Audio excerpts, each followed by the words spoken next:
you need a microphone.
Good afternoon, everybody, and welcome to our plenary session. My name's Laren Diamond. I'm from the University of Bern, and I'll be moderating this session. Our topic today is safeguarding groundwater in a multifunctional subsurface. Now, I'm sure you all know that use of the deep geological subsurface is booming at the moment. Climate change has forced a worldwide revolution in deep geological energy applications. Of course, among these we have geothermal energy, seasonal heat storage, CO2 sequestration, which might prove to be the biggest challenge for the geoscience community in the future. Hydrogen storage will come online soon, mining of critical metals, and of course, building repositories for radioactive waste. Now, projects related to these activities are also underway in Switzerland. Over the last few years, we've had, I think, about 12 new sites are being explored or developed for geothermal energy, deep geothermal energy. We have one high-temperature aquifer thermal energy storage site now being developed in Bern. CO2 sequestration is being planned, and soon we'll probably start an injection test as a demonstration. And finally, with regard to radioactive waste, Switzerland has a very evolved, multi-decadal program to build a geological repository for the nuclear waste. Now, of course, thinking about the underground sites for all these applications, they are all accessed by drilling or tunneling through shallow groundwater resources. Our use of the shallow subsurface is booming too. The applications we've just spoken about take place down here in the lower part of the diagram. But in the shallow area, just in a couple of hundred meters below the surface, there are also many new applications. Transport tunnels, low-temperature geothermal, cables, waste dumps, underground building infrastructure, and so on. Okay. And of course, all of these applications also take place within the zone of groundwater resources. So in fact, it's getting rather crowded in the subsurface. This beautiful 3D image was created by the Swiss Geological Survey. It's of the city of Geneva, and it's looking from deep in the earth, looking up to the Earth's surface. Okay? And along the top there, I think you can see the buildings in downtown Geneva. Yeah? Underneath it, all kinds of infrastructure, boreholes, and the aquifers are shown here schematically as well. And I'm showing this because it gives you an idea of the headache that we're going to have trying to plan for multifunctional use of the subsurface. So the questions for our plenary are, is all this going to work without adversely impacting useful groundwater resources? Should useful groundwater always have priority? Are existing regulations adequate for multifunctional use of the subsurface? Well, Switzerland in particular has just started thinking seriously about all these problems, and there were some interesting talks about that in this morning's session. To help us, guide us a little bit in our thoughts, we've invited 3 experts to provide their insight on this topic.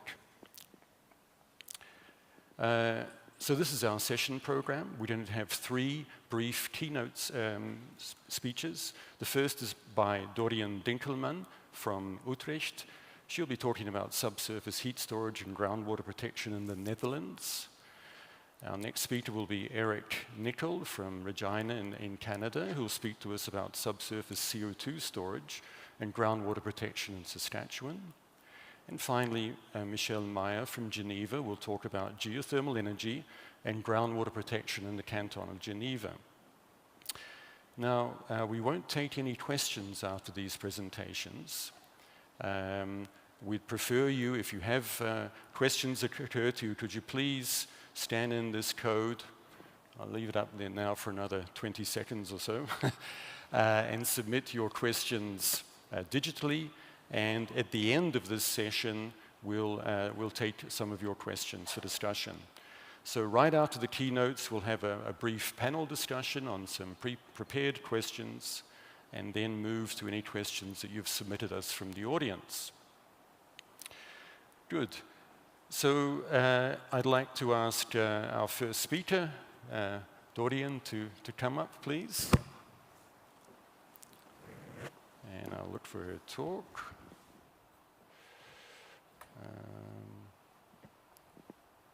Where's your talk?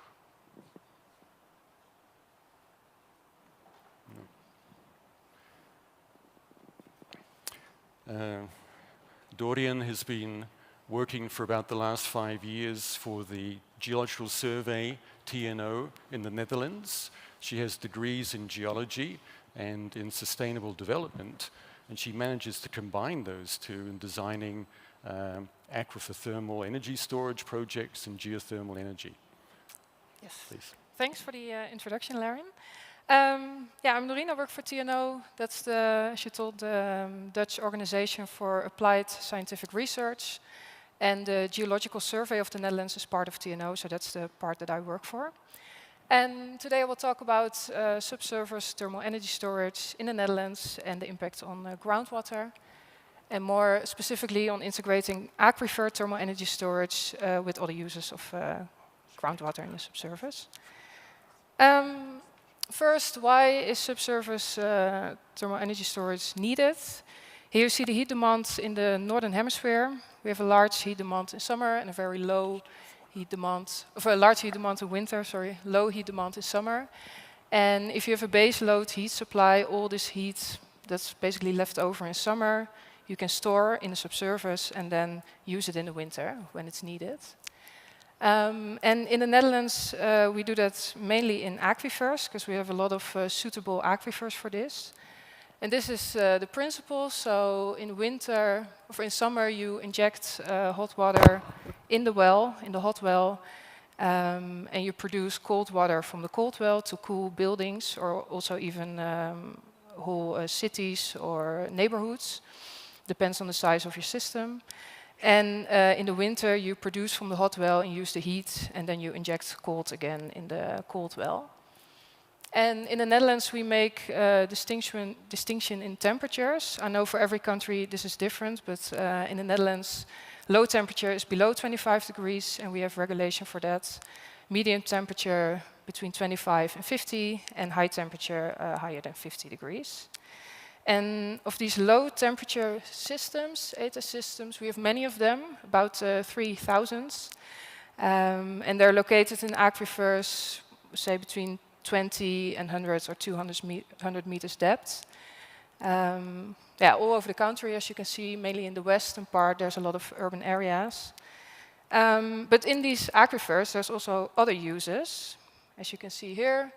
Drinking water extraction areas, and therefore drinking water protection zones, and even drilling-free zones where you're not allowed to drill. So we protect this groundwater, these aquifers, for drinking water, and we also protect them for nature, and those are the Natura 2000 areas, as you can see here. So for these low-temperature ETA systems, there's regulation in place. This is standardized, and you have to ask for a permit at the provinces. I think in Switzerland, those are the cantons. And you have to do an impact study then. You can see here on the figure an example. And you have to show in this impact study that there's no negative interference between these planned ETA systems and other uses of the subsurface. And another thing is there has to be an energy balance in the subsurface, so no extra heat or cold that can be stored. There's certification requirements regarding the market. And one of the things they strongly advise is to have the contractor, so the ones who is, the parties that are installing the systems, will also do the maintenance. And this really is an incentive to make safe and sustainable wells. And you have to report the performance to the authorities. And then for systems higher than 25 degrees, there's no regulation for that in place yet. So those are pilot projects, and you have to ask for a specific permit. That takes longer than these regular ATES permits. And I will show you 3 examples of these ATES systems higher than 25 degrees. One of them is in Middenmeer. That's developed in the Heat Store project. It's a large European project. And it provides sustainable heat to greenhouses. And it's operational since 2021. And we have now 3 years of monitoring data, which I will show you later. In Lingewaard, that's in the eastern part of the Netherlands, we have another project that's for also greenhouses and also dwellings, households. But the challenge there really was that, as you can see on the cross-section, that the aquifers where the storage was planned were in a transition zone from fresh to saline water. And it was close to a drinking water well. So this project is on hold for now. And all the parties that are involved there in discussion still. And a last example with other challenges is the one in Delft. There they want to plan a high-temperature ATES system on the university campus. And as you can see on the map, the challenge here is really the interference with other ATES systems and other uses of the subsurface. They found 2 locations for the ATES wells, but there are a lot of low-temperature ATES systems in the neighborhood, and of course, there can no negative interference. But they managed to find a spot. And for this problem, like Laren also told, the subsurface is getting busier. And at TNO, we have ongoing research now for this efficient subsurface planning. And one of the ideas is to transform all these low-temperature ATES systems that we have into higher temperature, of medium temperature ATES systems. So temperatures up to 50 degrees, sorry. Up to 50 degrees, there's no limited water treatment needed for scaling. And with these higher production temperatures from the hot well of the ATES, the heat pump also works more efficient, the heat pump to bring the target heat to the households. And what really is important is that there's a good aquitar and confining clay layer, because you have higher temperatures and more buoyancy flow. And of course, this works mainly for buildings with a heat demand, predominantly heat demand. So the buildings that have an imbalance in the subsurface can really profit from this. And we will look into the increased energetic performance and also the relations to environmental effects. And one very nice concept that I want to point out is this one left, the normal ATES, on the right-hand side, this sort of boosted ATES. In the summer, you use a heat pump to increase your hot well temperature.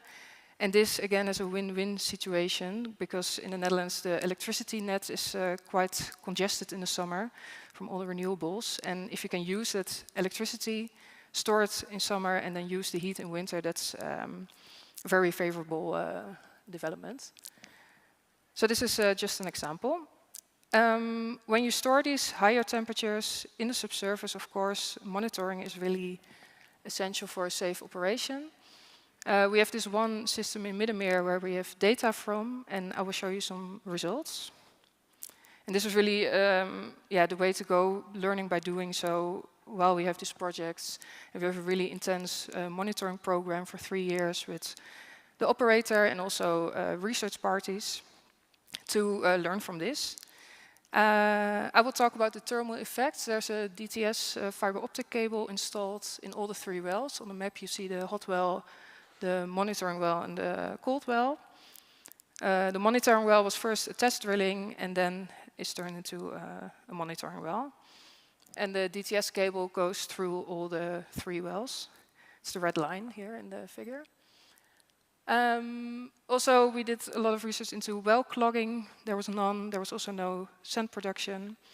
So that's very positive. And the geochemical and microbiological effects were very limited or none. But I won't go into detail for that now. The thermal effects, so the effects on the overburden. Here you see the first cycle. That's so 1 year. You see over depth, so the overburden, the aquifer, and the underburden. And you see the temperature over time. So blue is in summer injecting, and then to green, you go to winter and to producing. And the right figure shows the zoom of the overburden. So there's heat conduction to the clay layers. There's a 100-meter thick clay layer above the aquifer. And you can see the buoyancy flow in the aquifer, which was expected. Then in cycle 2, another cycle of injection and production. And you see the overburden, the clay layer is heating up. And in cycle 3, even more. And then I made this overview where you can see over the years. So the first year you see a very strong increase in temperature of this overburden, and then over the years it declines. And in this project, we were lucky to have this very thick clay layer on top. But of course, now we are also developing projects where there's only 10 meters of clay, or 15. And then you can see that this temperature increase is really important, because if there's an aquifer on top of this clay layer, which might be used for other purposes, then you really want to know and be able to model well what's happening in that aquifer, and if it's even possible to do a high temperature storage there. So far the results I wanted to show. And I have some take-home messages.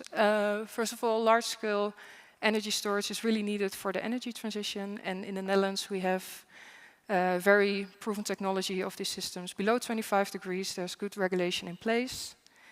For higher temperatures, up to 50 degrees, there's a large potential for a quick scale-up and also efficient use of these existing systems. And higher than 50 degrees, there's a large potential, but all these projects are still in the demonstration phase. We have one successful pilot with limited groundwater effects so far. And the other pilots that we're developing now, they all face different challenges. So it's no copy-paste of these systems. They're all unique and need all their own attention. A robust design and monitoring is very crucial to integrate these storage systems with other users of the subsurface. And well, knowledge and tools are under development. And the presentation was also by my colleagues. And if you want any more information, happy to let you know. Where's Laren? Hey. That was it. Thanks. Thanks. Take a seat here. Our next speaker is Eric Nickel. Eric has worked for many years as a geologist in geological surveys in Canada, and for the last, I think, more than 10 years has been working for a non-profit organization, PTRC, Sustainable Development, in Regina, Saskatchewan. And he's been managing a very big CO2 storage project, Aquistor. Eric, tell us all about it, please. Thank you very much, Laren. Yes, my name is Eric Nickel. I'm here presenting along with a co-author on this, Dr. Ben Rostron from the University of Alberta. He is the hydrogeologist in charge of the groundwater protection at Aquistor. I am but a mere project manager, although my background is in carbonate sedimentology and some of the rocks that were studied in this.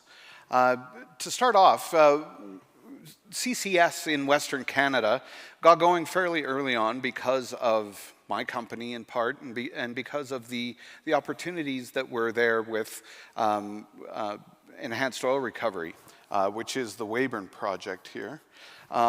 Shortly after that, Aquistor and Shell's Quest project both started up at about the same time with the goal of deep saline aquifer injection of CO2 for the purposes of greenhouse gas mitigation. In the time since, Alberta Carbon Trunkline and now many others are starting to take hold in Western Canada as the industry of CCS develops in North America.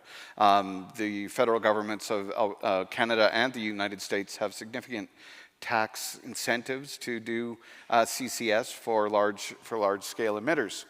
The reason it works in Western Canada, and the reason you're here listening to a Canadian, and let alone a guy from Saskatchewan, which, if you know Canada, Saskatchewan is not known as the technology hub of the country, but it is because of a very large formation that exists throughout this entire area that is perfect for storage, called either the basal Cambrian unit. I call it the Deadwood Formation. It's called the Deadwood because in the United States, down here in South Dakota, it crops out in the town of Deadwood in South Dakota, in a cowboy gold mining town. For scale, you know, you're looking at the Western Canada Sedimentary Basin up there in the top of Canada, and Switzerland is about that big. So we're talking several thousands of kilometers wide by about 130 to 150 meters thick in this formation, and it's, you know, relatively porous and quite similar throughout the entire basin, to be honest, except for the thickness. This is the plant where the CO2 comes from. It's a coal-fired power plant that's still in operation, although it is set to sunset in, I believe, 2035, even the abated coal. But this unit here, where this comes off, this is the capture plant here with the stripper and the reactor there, producing about 2,800 tons of CO2 per year. This was built, or the decision to build this was in 2008. The wells, we drilled them in 2012 to take some of that stored CO2. The majority of this CO2 goes to the Weyburn project, where they're still using it for enhanced oil recovery, but we take a percentage of it. About 10% of it comes to our place at Aquastore. Before we drilled these wells, it was important to characterize the region, not only from a geological standpoint, but from a hydrogeological standpoint. So we had a lot of public data, such as, you know, regional ISOPAC maps of the region, cross sections that I, formerly as a survey geologist, helped to make. But then Dr. Rostron made hydrogeological driving force ratio maps, hydraulic head, and TDS. All this to say that there is water in the Deadwood, this very deep, heavy brine that's 300,000 ppm, or 30% NaCl, at a temperature of about 115 degrees Celsius. So we're drilling into this very hot, dense brine and attempting to inject CO2 into it. That's the hydrogeological part from the bottom here. This is the stratigraphic column at Aquastore. The formations poking out to the left are the aquitards, meaning nothing will flow through them. The aquifers on the right. This little blue line up here, this is the shallow aquifer that we are trying to protect the CO2 from coming up through this entire column. The danger is not flowing through all of these. There won't ever be a fault or an earthquake in central North America large enough to create a fault that would go through all those that would cause CO2 to go up it. But there are wells drilled, including our 2 wells. And this is the information that we get from them. The basal Cambrian sandstone sits here, about 145 meters thick. There's a primary seal here called the icebox shale. There's a more regional seal called the prairie evaporite, a large Devonian evaporite bed, much like the Zechstein in Germany, that we mine for potash, incidentally, and sodium chloride as well. And then the well is designed such that we inject into these zones here in gray. We call them the perforation zones because the casing is perforated there, and we've taken cores from some of these areas as well and studied them.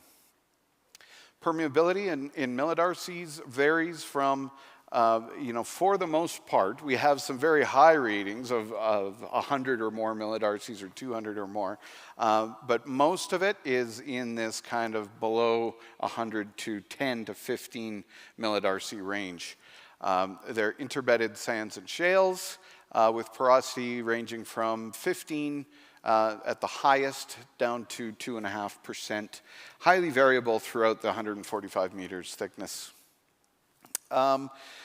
While drilling, we had some interesting tools. I think this is a Schlumberger tool that was able to determine millidarcies or the permeability kind of on the fly, where we found some fairly high ones, but again, mostly fairly low ones. And again, all of these samples on those little black dots on the left, where this tool, specific wireline tool, was run. So all this to say is that we've measured the permeability and understand the fluid flow in there in many different ways, from a regional context down to right within the very well itself. The major ion element composition is here. 500 mil samples from the fluid sampler at the bottom. The well was drilled with invert mud, meaning it was essentially thickened diesel fuel, so the water was easy to break out of that. And we were able to get those major ion compositions. As you can see, sodium or chloride is the primary constituent. We also have shallow monitoring, and I showed this in the previous slide. There's all kinds of things that we do here. We do INSAR, we do tilt meters, we do soil gas, but there are piezometer wells and groundwater monitoring wells that look like this that get sampled twice a year in order to ensure that none of the CO2 that we've injected 3,000 meters below it make it into this reservoir.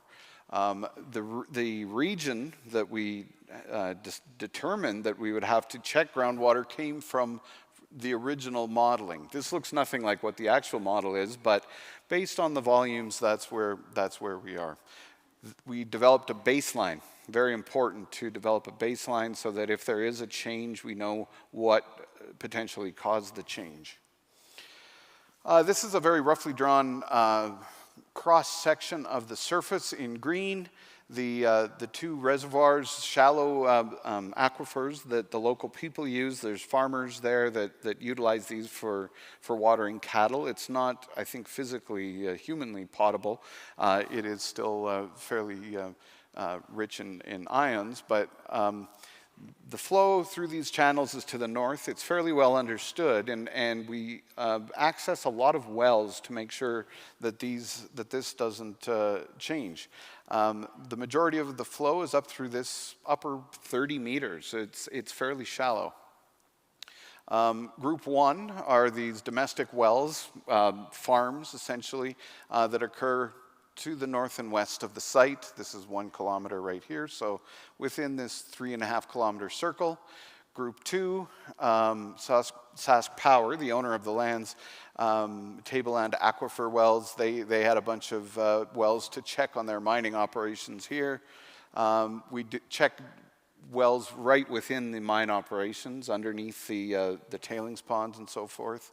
And finally, the ones near the site, which are the most important ones. These were installed by the project itself, located in an X pattern, so you can kind of see that there's a cross in those wells with the center of the X on the injection well itself.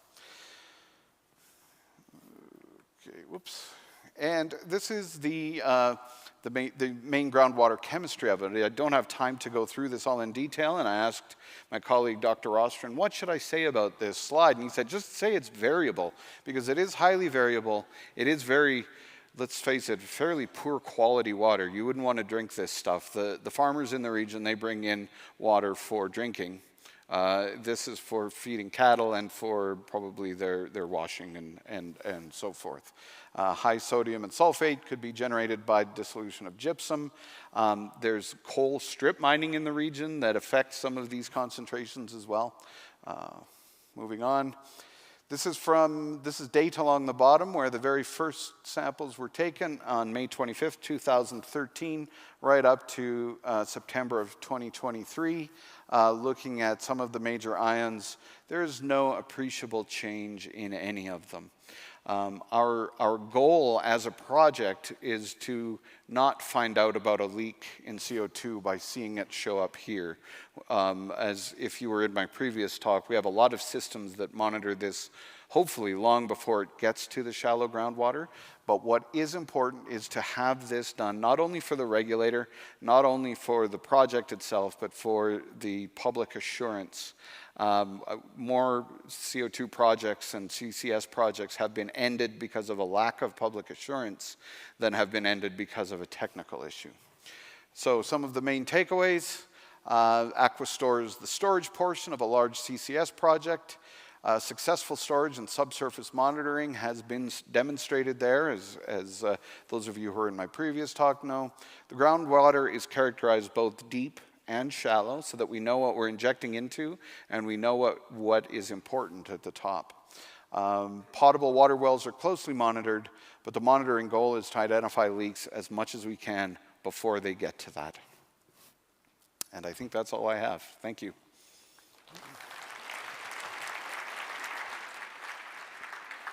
Thanks very much, Eric. Our next presentation is by Michel Meyer, who has a lot of experience working for initially the Geological Survey of Geneva, doing environmental problems and also hydrogeology. And I think for the last 13 years, he's been leading the geothermal department of the organization SIG, which is the main provider of water and energy for the Canton of Geneva. So, share your secrets with us, please. Thank you. Thank you so much, Larry, for the invitation. Well, that's a pleasure for me to speak about this topic, geothermal energy and groundwater protection in Geneva, Switzerland. I'm currently working for SIG, les Services Industriels de Genève. That's a public utility owned by the Canton of Geneva and the Town of Geneva and Geneva municipalities. And together with the Canton of Geneva, we launched a few years ago, 10 years ago, a big program of development of geothermal energy. It seems not to work. Yes. Well, this program aims to develop geothermal energy as much as possible. We would like to have a strong development of geothermal energy, but in a sustainable way. And actually, we were working on all types of geothermal energy, but especially on the number 3 and 4 there. That's the very shallow, less than 100 meters of depth aquifer, quaternary aquifer, and the deeper aquifer of the basin of Geneva. At shallow depths, actually, we launched a huge program of exploration because the main way of doing in this program was to say, okay, we have to improve our knowledge of the deep underground, but not only. We have to work, and that was part of the discussion as well, not only on the resources appraisal, not only on resources characterization, but on many other aspects. And us, SIG, were much more active in the operational aspects and the Canton of Geneva on the institutional aspects. So we decided to launch a huge campaign of exploration because we wanted to really well know the underground before trying to exploit it. At shallow depth, we drilled approximately 350 wells, doing a lot of pumping tests and so on, resource characterization, analysis, just to know as much as possible about this shallow aquifer. And now we decided to launch for 2-3 years the first project on this aquifer, producing cold water. That's aquifer with a temperature of 12 to 13 degrees. So we are providing free cooling solution, heating solution with the help of heat pumps, but also some heat storage solutions. Another target was the medium depth geothermal energy. That was a huge issue in Geneva and Switzerland because, as you probably know, we don't have any mining, oil or gas tradition. So it means that this deep underground is clearly not very well known. So we began from scratch because there were some promising aquifer between 500 and 2.5 kilometers of depth with expected temperature of 30 to 90 degrees. And I show you the image of the first well, medium depth well we drilled a few years ago. That's what we call the GO1 well. That's a 700 meter deep well where we found the water, flow rate of 50 liters per second, temperature 33, 34 degrees. And that was a strong confirmation of us that if we drill at the right place, we will find the resource in order to use it for geothermal purpose. After that, we decided to drill a second well, and we decided to do this well as an exploration well in another geological context. That was always the same goal: better understand the underground, collect data from the subsurface in order to have a better knowledge of this deep underground. And this second well was very appreciated. We learned a lot from this well, but the transmissivity, the amount of water in the well was not high enough for production, but we also learned a lot from this well. And what we learned is that actually our structural network, because we are trying to work inside fault zone, karstic features, inception zone, this fault system was not very well known, and we decided to launch a 3D survey, very large 3D survey, all around the city of Geneva, in order to better understand the structural framework. And actually that was a huge surprise, huge structure found it, but not with the orientation we presumed before. So there is a before this exploratory program, this geothermal program in Geneva, and an after, or today, the situation of today. And if I try to see what is the benefit of the exploration, what we knew before, we knew some very shallow aquifers, quaternary aquifer, few meters of depth, few meters of thickness, but very well connected to the rivers, to the surface water. We also knew that we had some other aquifer, quaternary aquifer, thicker aquifer, shallower than 100, 150 meters, but quite thick in place, from place to place. And we also knew that we had some karstic springs all around the basin of Geneva, at the foot of the Jura Mountains or at the front of the Alps. That was the situation before. And today, what is the situation actually? We learn a lot from this exploration phase, this intense exploration phase. We know a lot better this very shallow aquifer. Even if we did not so much work on this type of aquifer, we better know the vulnerability and the possible connection of this type of aquifer with the deeper aquifer. We know a lot from the number two. We really know better the extension, the qualities and productivity of this quaternary aquifer, very important aquifer for us, as you will see later on. We have a better integration, a better understanding of these karstic springs. They are well integrated in the whole system, and we know that they are very well connected to a huge, deeper reservoir. We identified some unexpected structures, actually. The 3D showed us that there were intensive erosion during the beginning of the tertiary, with deep incised valley. And it seems that these valleys have been filled by sandstone, by siderolitic sandstone, and it represents an important new aquifer for the region. We also got the confirmation of zone of productive fractures, fault, karstic features, inception zone. That's what I showed you on the first well, the GO1 well. And we also have significant information about possible deeper aquifer. There, that's the Dogger aquifer that is shown on the graph, but actually there are also some other expected aquifer in the Triassic, in the Permo-Carboniferous. And in terms of uses, actually these very shallow quaternary aquifer were used for irrigation, mainly for irrigation, even if they were well connected to rivers.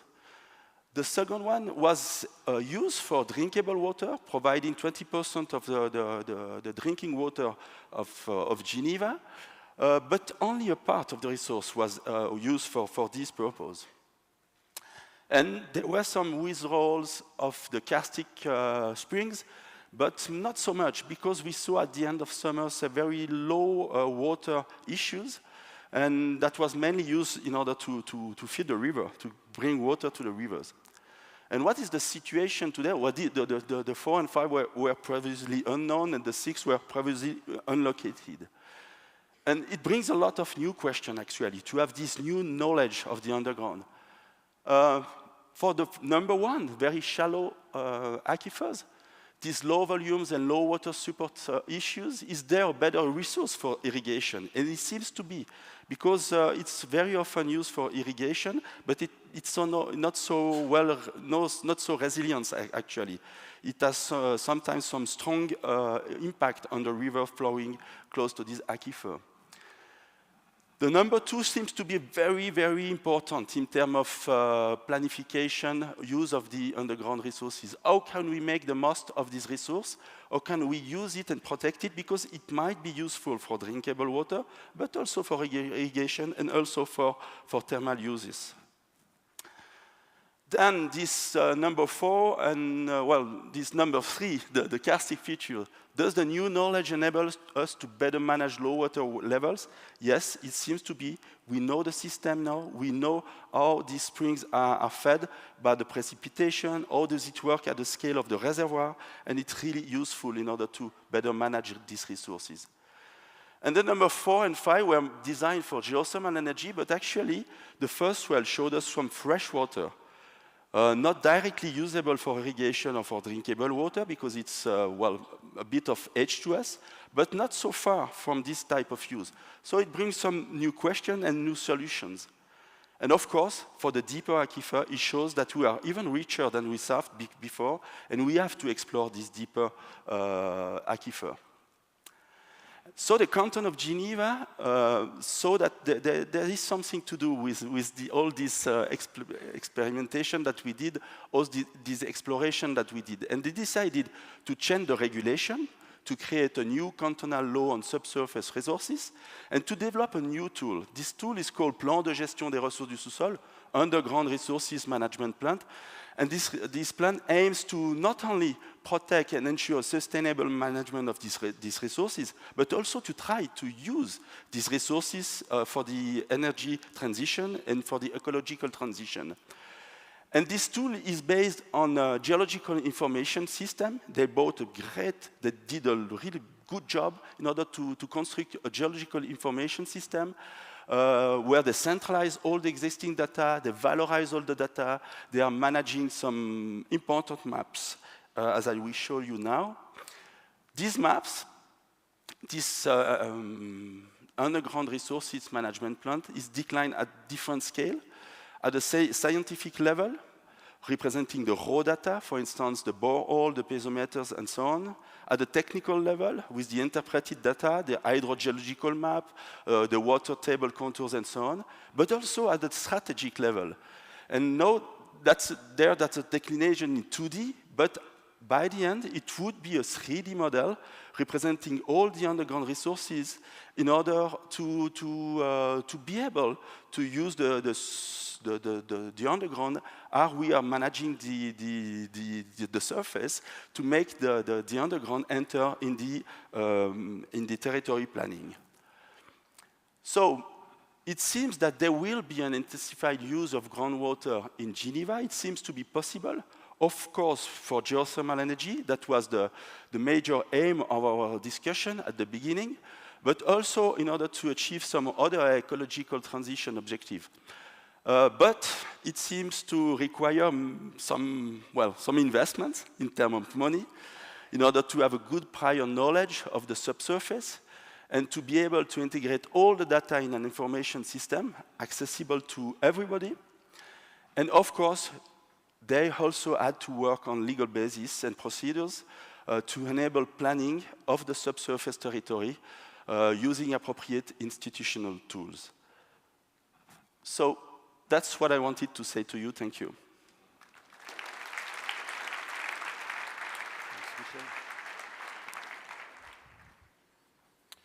Well, thanks very much for those 3 interesting talks.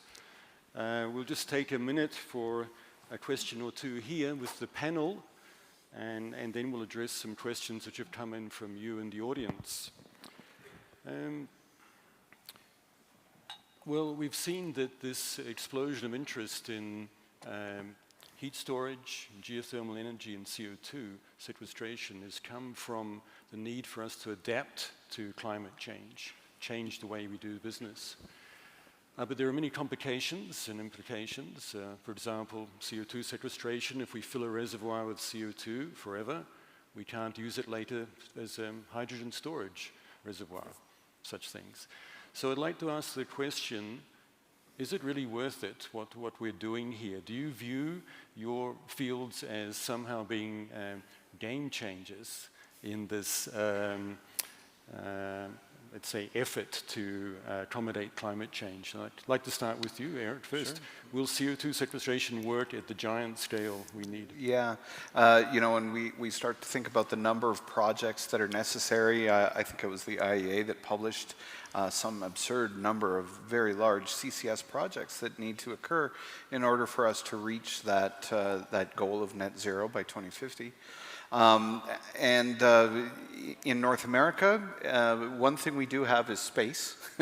So we do have a lot of space, and that Deadwood Formation is, has always been a formation for storage of things, or storage or disposal of things. So on the one hand, yes, we do have room for a number of projects there, but on the other hand, the water is increased in levels of lithium, and there's potentially economic levels of lithium in some parts of it. So those people want to bring up that water and extract the lithium. There's also potentially helium in there that in commercial quantities. And so what our individual provinces in Canada have, we each province regulates its own industry differently, but we have what's called pore space ownership. And it's a little different between what province you're in, but as it stands right now in my province, whoever owns the mineral rights owns the pore space, meaning that they have to be consulted on any use of that pore space. So I think this is something that governments at all levels are going to have to take on and drive. They're going to have the vision to see which industries move forward and which maybe have to be reined in a little bit. Right. Michel, can I ask you now, your experience with geothermal in Geneva? Yes.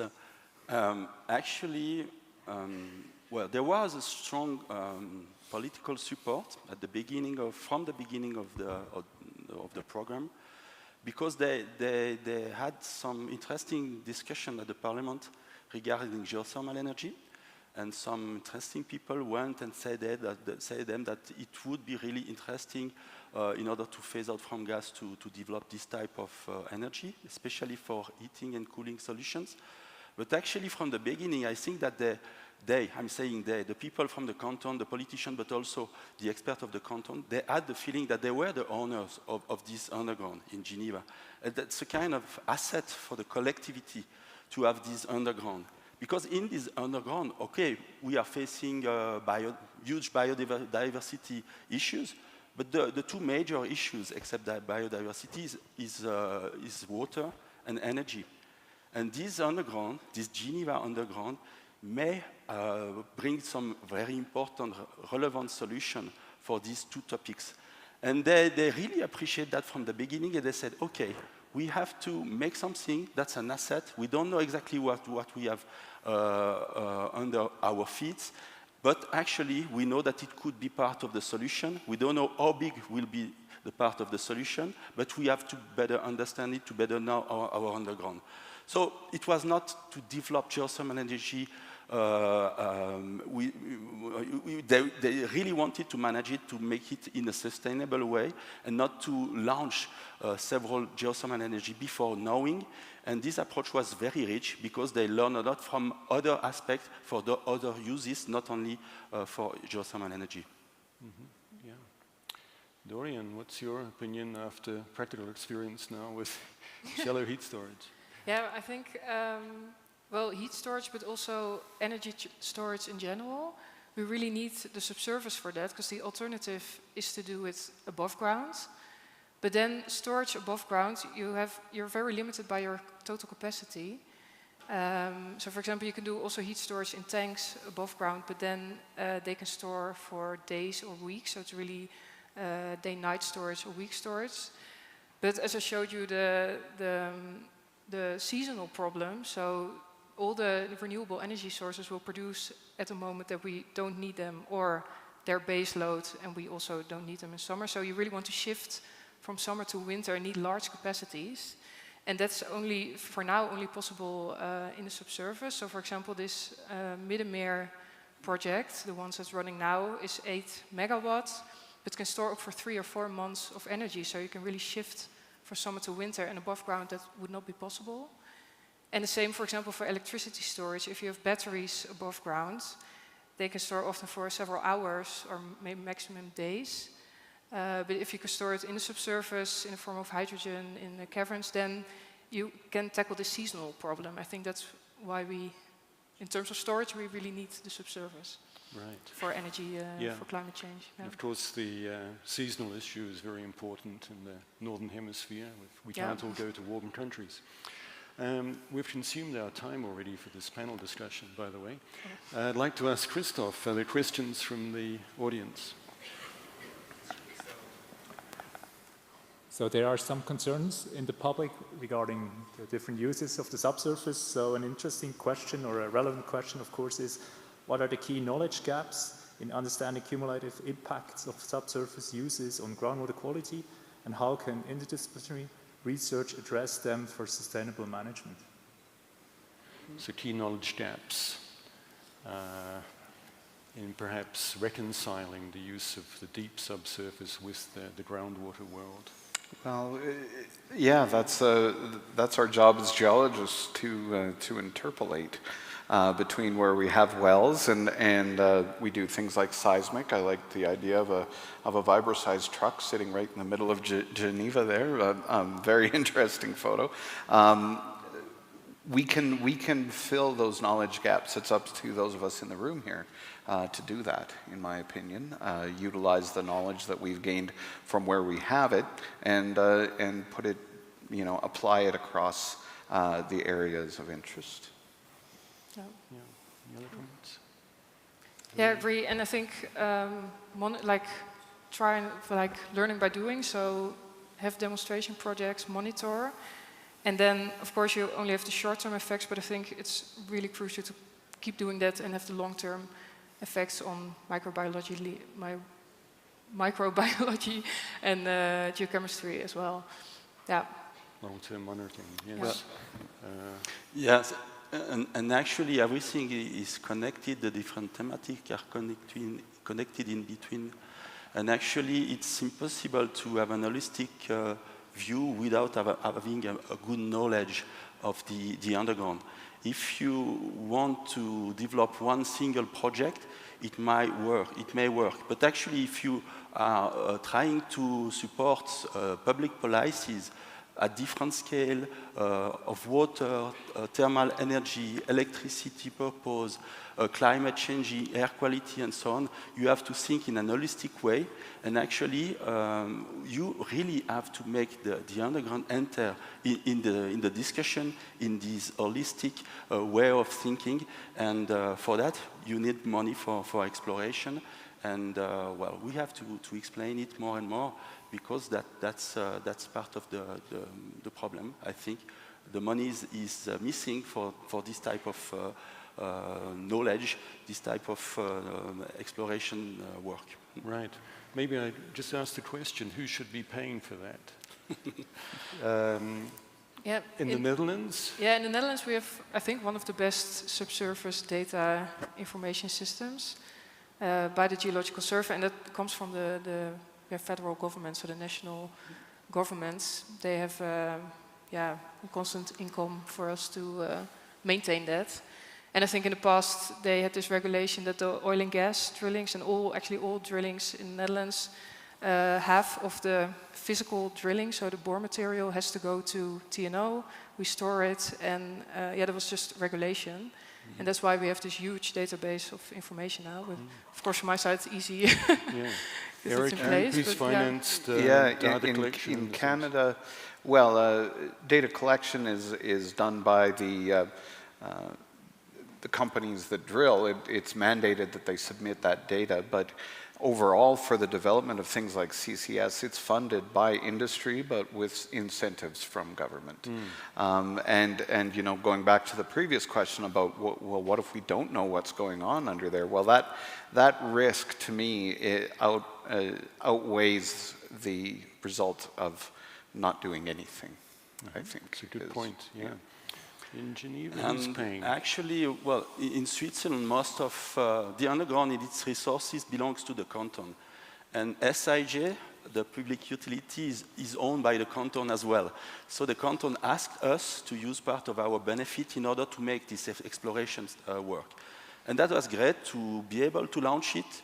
We got, well, a good amount of money in order to do it, but it was really important after that, after 2-3 years of exploration, to also have the support of the federal office, of the government, to get money from elsewhere, because this money from the company was not high enough in order to make this work. And I think this risk has to be shared with the canton and with the federal authorities in Switzerland. By the taxpayer. I'm looking at my clock. I think I promised to finish this session now. So let's give another round of applause to our keynote speakers, please. Thank you. And thanks very much for your attention. Enjoy the rest of the afternoon. Thank you. Thank you. Thank you.